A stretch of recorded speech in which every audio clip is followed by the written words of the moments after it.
Hoi en welkom bij een nieuwe video van je Office 365 coach. In deze video kijken we naar hoe je kan presenteren in een teamsvergadering zonder dat de aanwezige deelnemers het contact met jou verliezen. We zitten in een teamsvergadering en we gaan eerst kijken hoe je dit kan doen als je je scherm of venster deelt. Klik op de knop delen en je ziet nu de presentatormodus. Standaard geeft deze modus alleen de inhoud weer, maar je hebt ook 3 andere opties zodat je ook je webcam kan weergeven.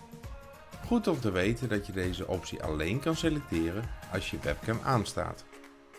We selecteren een optie en delen ons scherm.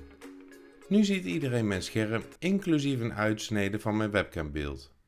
Tijdens het delen zie je dat je je weergave kan bewerken zoals de positie van je webcam en de grootte. Maar wat als je gebruik maakt van PowerPoint Live?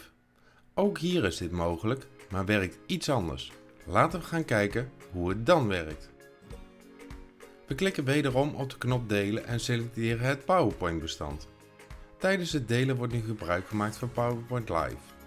Elke deelnemer ziet nu je PowerPoint diavoorstelling.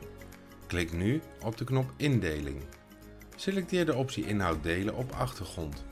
Je ziet nu dat de uitsnede van je webcam getoond wordt in combinatie met de PowerPoint. Ook hier kan je alleen de indeling met webcam selecteren als de webcam aanstaat.